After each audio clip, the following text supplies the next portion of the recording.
Ibu, bapak, saudari, saudara, rekan-rekan muda, dan adik-adik sekalian yang terkasih di dalam Yesus Kristus, dimanapun kalian berada, bertemu kembali dengan saya, Romo Tino SSCC, di dalam catatan pesiarah.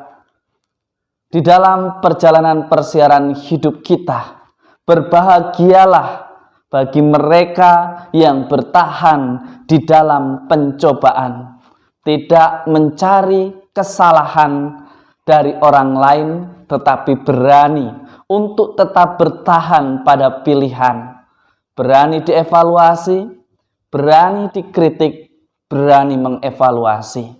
Itulah yang Tuhan kehendaki sebagai orang beriman, untuk senantiasa hidup taat dan setia pada apa yang diimani di dalam kehidupan nyata. Sebelum kita mendengarkan permenungan dari catatan pesiarah, marilah kita membuat tanda kemenangan Kristus. Dalam nama Bapa dan Putera dan Roh Kudus. Amin. Allah Bapa sumber iman kepercayaan, kami telah menerima sabda kebenaran, ialah Yesus Putra Manusia.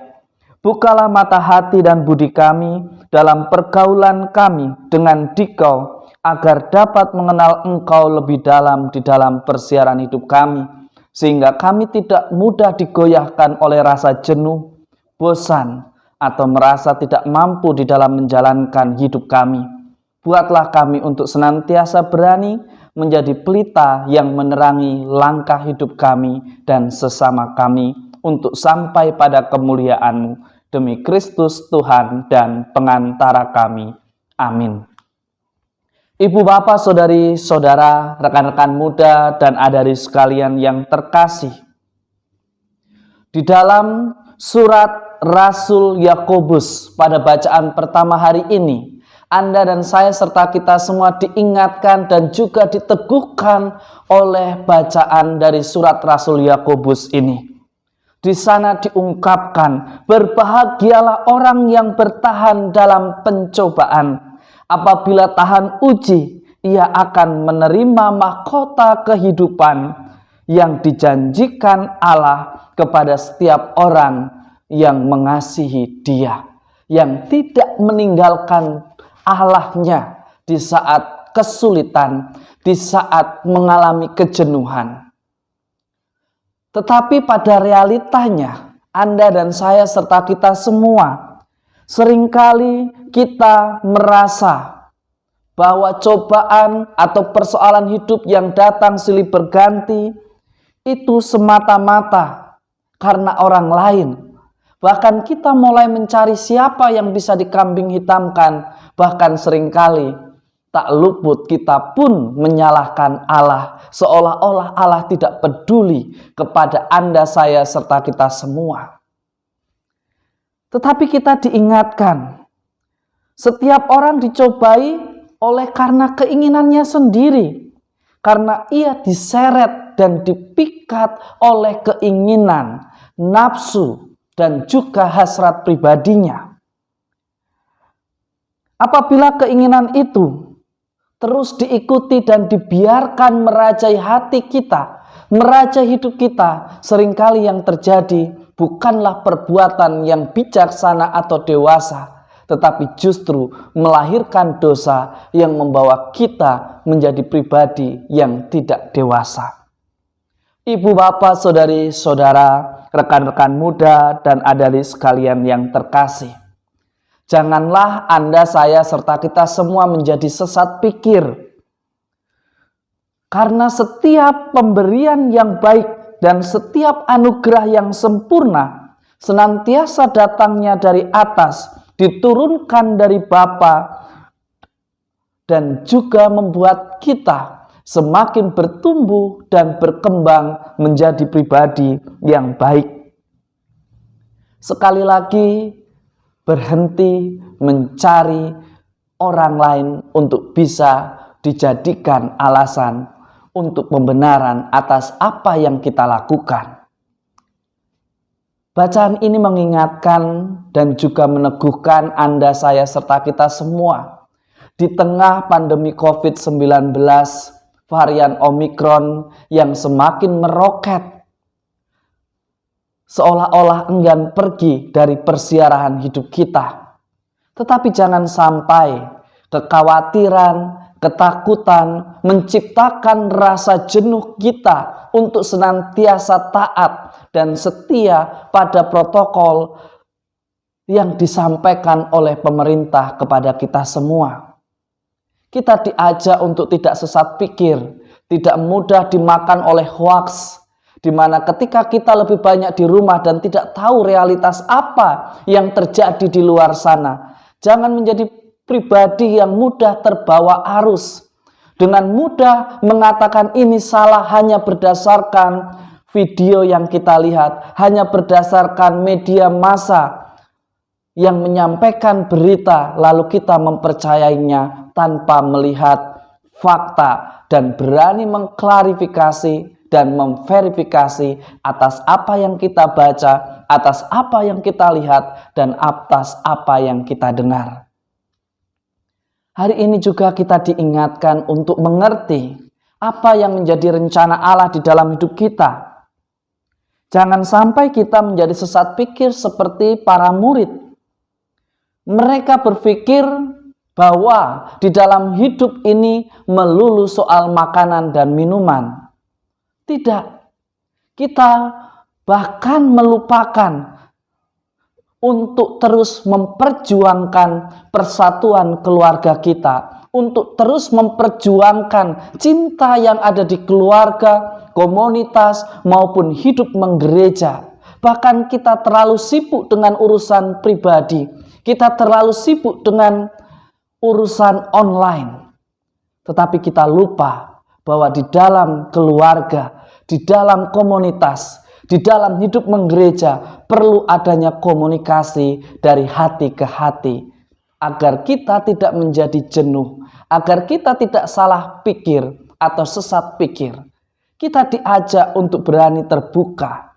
Kalau kita sedang jenuh, datanglah kepada Tuhan. Berdoalah, bukan membuat keputusan, bukan mengucapkan kata-kata harus berpisah, harus pergi, harus resign, harus mencari tempat yang lebih menguntungkan. Situasi pandemi COVID-19 harusnya membuat logika kita juga menjadi logika yang extraordinary, bukan logika yang seperti biasanya. Kita harus berani membuat terobosan-terobosan baru.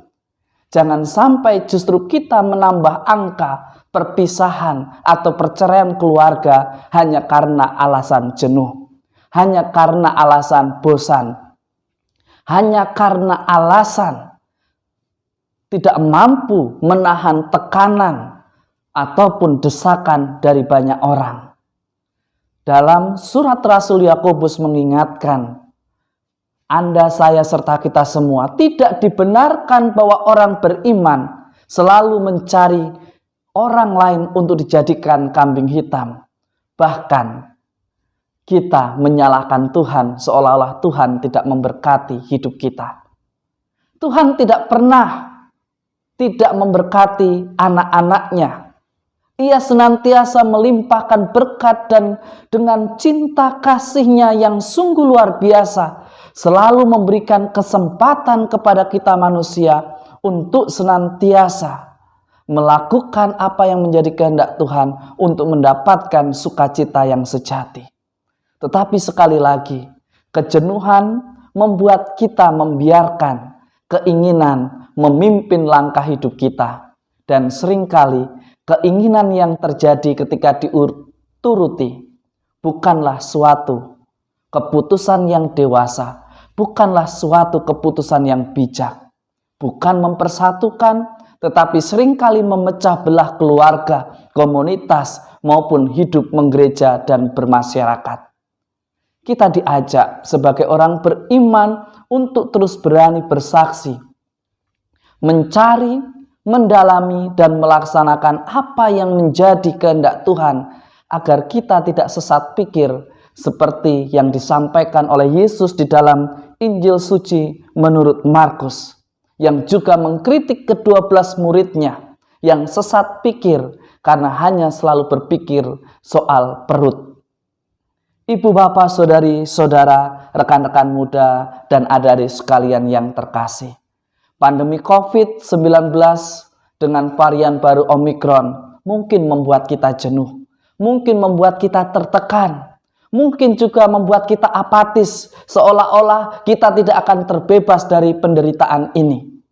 Tetapi percayalah, ketika kita senantiasa setia, disiplin, dan bersukacita di dalam menjalankannya, selalu ada berkat, selalu ada sukacita yang membawa kita kepada kebahagiaan yang sejati. Semoga berkat Tuhan senantiasa selalu melindungi dan memberkati kita semua, Bapa dan Putera dan Roh Kudus. Amin. Ibu, bapak, saudari, saudara, rekan-rekan muda, dan adik-adik sekalian yang terkasih, dengan dinaikkannya level di tempat kita menjadi PPKM level 3, ini menjadi tantangan bagi Anda, saya, serta kita semua untuk berani menghadapi kejenuhan. Bukan menjadi orang yang kekanak-kanakan mudah mengambil sebuah keputusan dan mengatakan ungkapan yang menyakiti banyak orang. Kita ditantang untuk memperjuangkan cinta keluarga kita, untuk memperjuangkan persatuan komunitas kita, untuk memperjuangkan keharmonisan hidup menggereja dan bermasyarakat di dalam dunia kehidupan kita, dengan tetap memperjuangkan cinta dan memprioritaskan pentingnya komunikasi, pentingnya membangun relasi yang mendalam dengan Dia, Sang Pemilik kehidupan. Tuhan memberkati. Amin.